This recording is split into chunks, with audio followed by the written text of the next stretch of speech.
जो तस्करा करेंगे वो अमेरिका और ईरान की जंग, और जंग भी ऐसे कि जो आपको पता है कि फरवरी में ईरान पर मुसल्लत की गई थी। अब एक आपको पता है कि एमओयू हुआ था, एक मुआहदा हुआ था और उसके नतीजे में 60 दिन के अंदर मामला तय पाने थे। अब अगस्त का महीना है और उस अगस्त के महीने में उस मुआहदे की मियाद भी ख़त्म होनी थी। आइंदा चंद दिनों में 2 महीने पूरे हो जाएंगे, लेकिन मुज़ाकरात की बहाली भी अभी तक दूर दिखाई देती है। और उसकी वजह क्या है कि अमरीकी सदर ट्रंप के जो नाकाबिले फ़हम बयानात हैं, जो हर रोज़ वो स्टेटमेंट्स चेंज करते रहते हैं।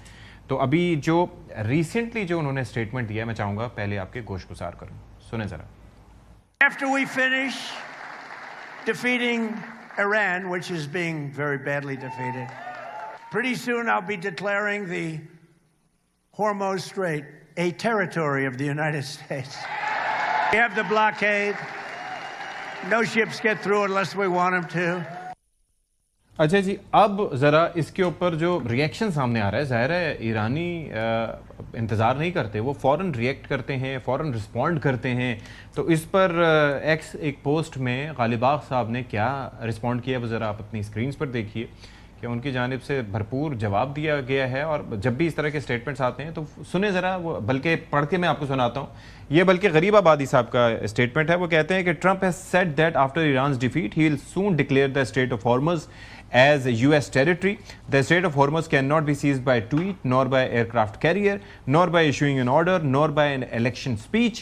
Iran neither fears threats nor covers before the display of power.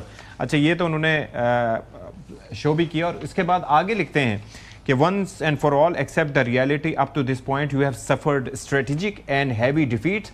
The Strait of Hormuz has been Iranian, is Iranian and will remain Iranian. This strait will only be closed and opened under Iran's command, and as long as you do not accept the reality of defeat and cease your fanciful delusions, Iran will continue to enforce the blockade. अब ये आप सुन लें जी, बल्कि जैसे कि मैंने पढ़ के आपको सुनाया है कि ये मौक़िफ़ सामने आया है।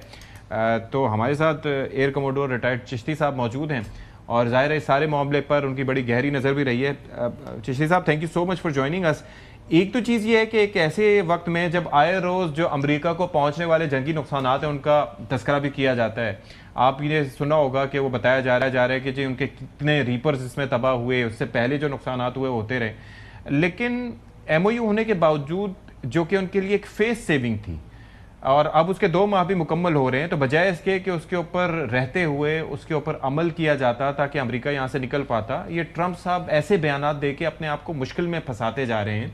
व्हाट्स द एक्चुअल रीज़न जो आपको नज़र आती है? जी, बहुत शुक्रिया सतीश साहब और बाकी दोस्तों का जो आपने इनवाइट किया। देखिए, बुनियादी तौर पर तो स्टेट ऑफ हॉर्मोज को वॉर ट्रॉफी प्रेसिडेंट ट्रंप ने ही शक्ल दी है, क्योंकि वो बाकी बातों को भूल चुके हैं over the period of time.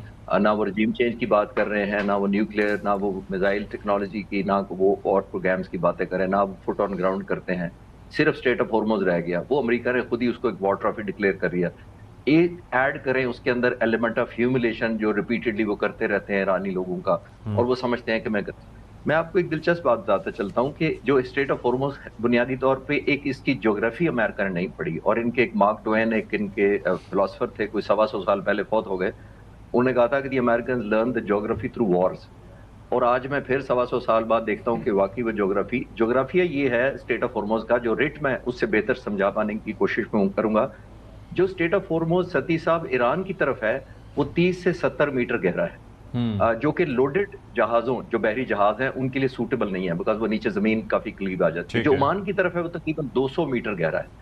तो ट्रेडिशनली खाली जितने बहरी जहाज आते थे जंग से पहले, जनवरी की बात कर रहा हूँ, वो तमाम के तमाम ईरान की तरफ से आते थे और ओमान की तरफ से वापस जाते थे, डेप्थ की वजह से मैंने अर्ज किया।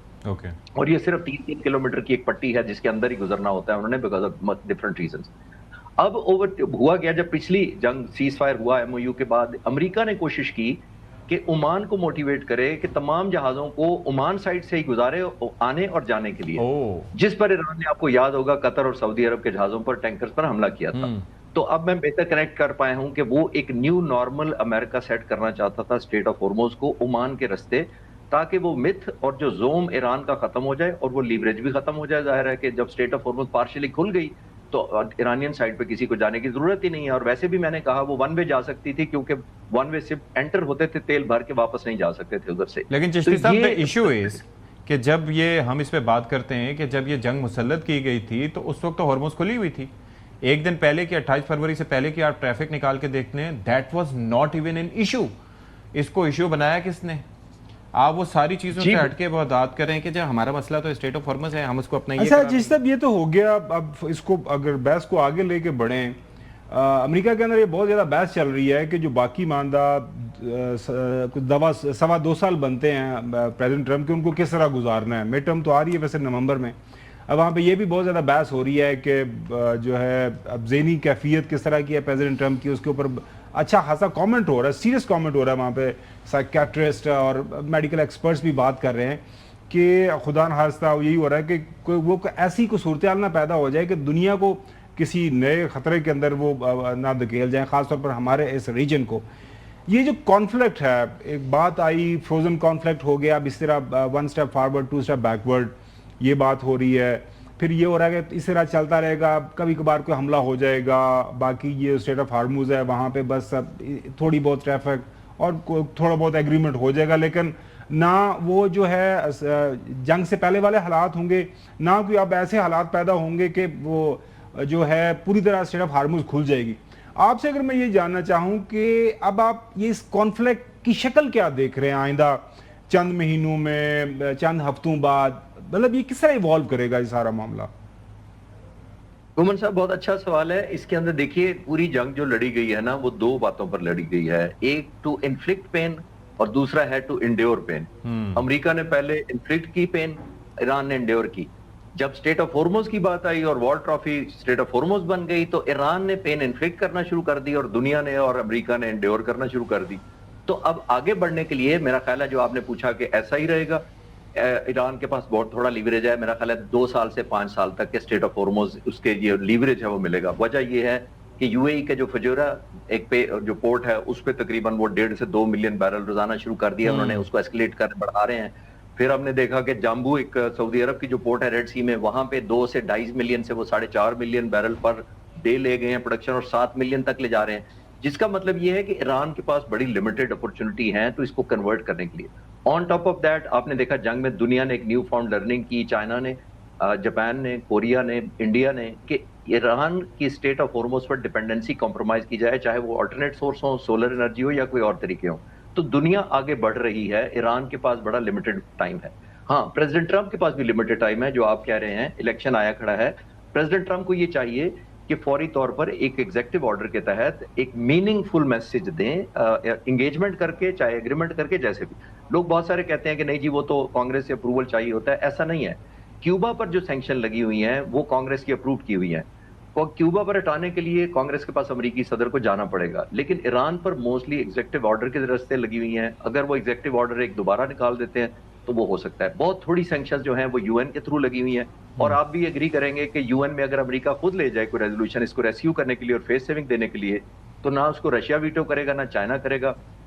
इंग्लैंड और फ्रांस तो बिल्कुल ही नहीं करेंगे, क्योंकि उनकी तो अपनी लेजिटिमेसी क्वेश्चन मार्क हो रही है कि वो बने क्यों हैं, और उनकी लीवरेज 1986 से लेकर आज तक फ्रांस ने शायद एक वीटो भी नहीं किया। तो मैं सिर्फ ये बताना ही चाह रहा हूं कि ऑप्शंस हैं प्रेसिडेंट ट्रंप के पास, लेकिन इस तरह की थ्रेट करके